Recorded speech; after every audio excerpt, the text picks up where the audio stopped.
Growing up, my younger brother, who is 6 years younger than me, was excessively coddled by our parents. He was diagnosed with high-functioning autism at age 4, and while that diagnosis understandably shaped how they parented him, they took things far beyond what was reasonable. Other than being on the spectrum, he was like any other kid, able to function well in school, make friends, and learn as expected. However, my parents' constant pampering turned him into someone extremely spoiled, and he used his privileged position to manipulate situations and get his way most of the time. Anything I owned, he also had to have. My parents seemed to enforce a rule that if something was mine, he would get an identical version, which meant we ended up with duplicates of nearly everything. On the rare occasions that he received something special or exclusive, he would flaunt it to make me feel less fortunate. This dynamic became so extreme that even my personal belongings weren't truly mine.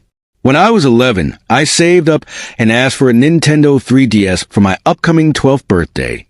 When I finally received it, my excitement was short-lived.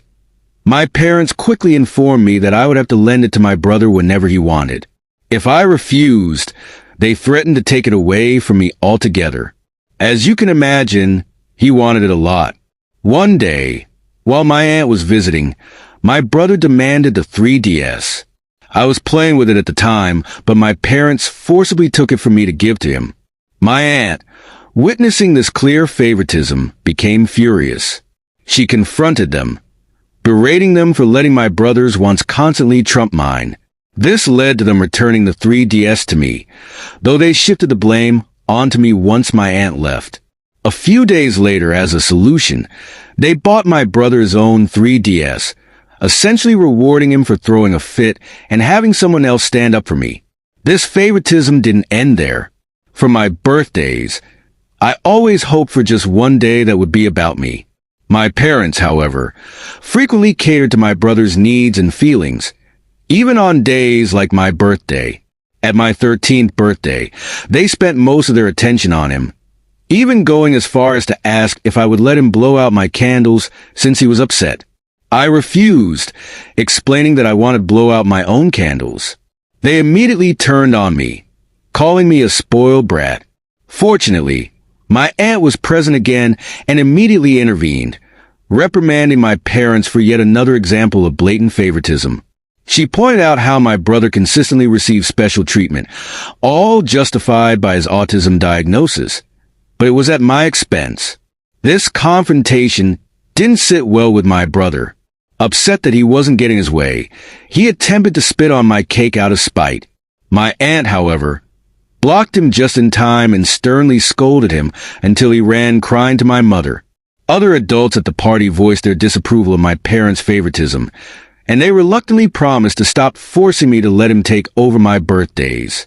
Although they agreed not to ask me to let him blow out my candles again, they spent the rest of the party acting as if they were only going through the motions of celebrating. My aunt pretty much took over organizing the party from that point on.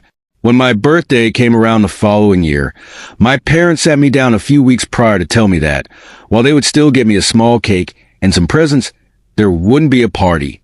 They claimed this was to avoid triggering another meltdown from my brother. I was heartbroken, furious that they were willing to cancel my celebration just because they didn't want to deal with his behavior. I told them how unfair I thought they were being, but they shrugged it off, showing no sympathy or regret. Frustrated and feeling completely unheard, I started confiding in people about what was going on. I told my friends, my teachers, and even my school counselor. Everyone I spoke to was shocked by my parents' lack of empathy and the degree of favoritism they showed toward my brother. Word spread, and even the vice principal heard about it and reached out to console me. Eventually, my parents found out that I'd been speaking about our family issues, and they were furious. In response, they grounded me and tried to gaslight me, insisting that I had exaggerated the situation and that I was causing problems for the family by airing our dirty laundry. Despite being grounded, I wasn't deterred.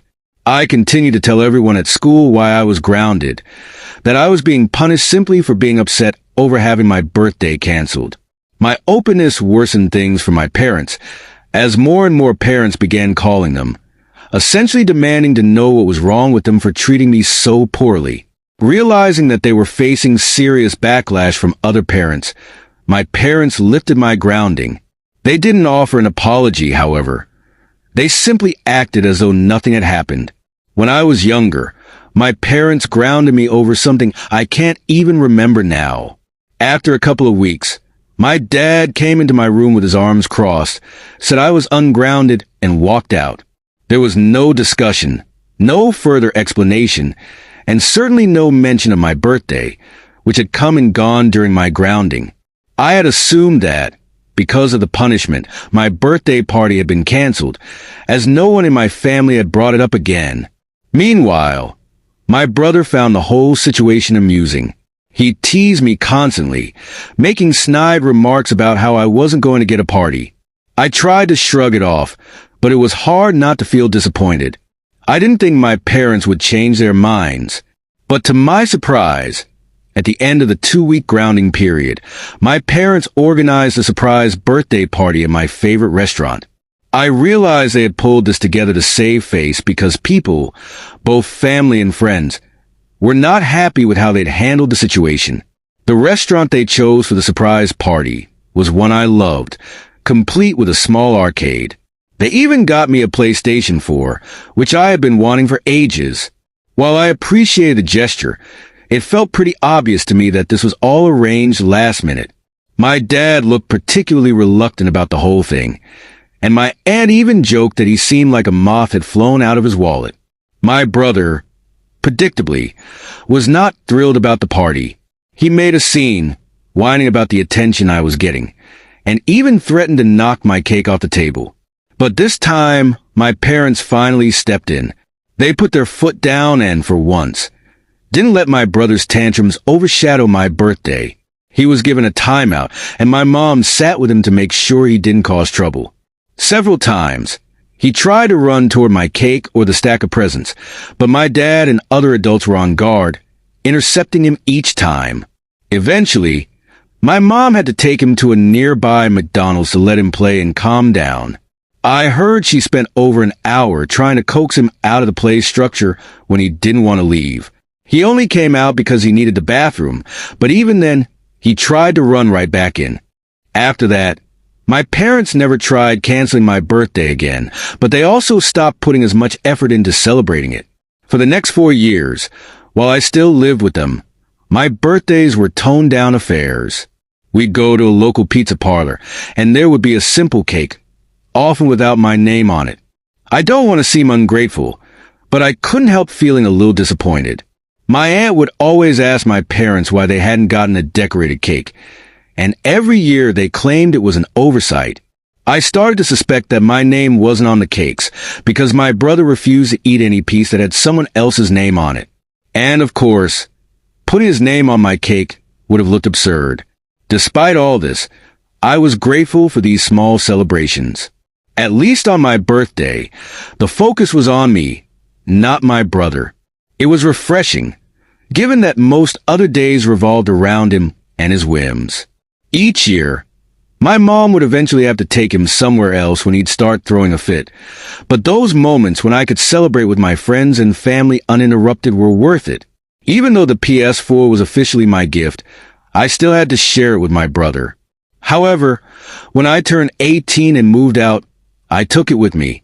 My brother was furious, throwing a massive tantrum. Eventually, my parents caved and bought him his own PS4 to keep the peace. With me gone, my parents could no longer rely on me to help manage my brother's behavior. They started facing the full brunt of his spoiled attitude. Recently, on his 14th birthday, he had a complete meltdown when he didn't receive a PS5. He destroyed hundreds, possibly even thousands, of dollars worth of property during his tantrum, smashing furniture with a chair in a blind rage. The last time I saw my parents, they looked exhausted and defeated, mentally checked out from dealing with him. My aunt told me they even confessed to her that they wished they could send him to a military or boarding school, but they simply couldn't afford it. I won't lie, it's hard not to find some dark humor in the situation.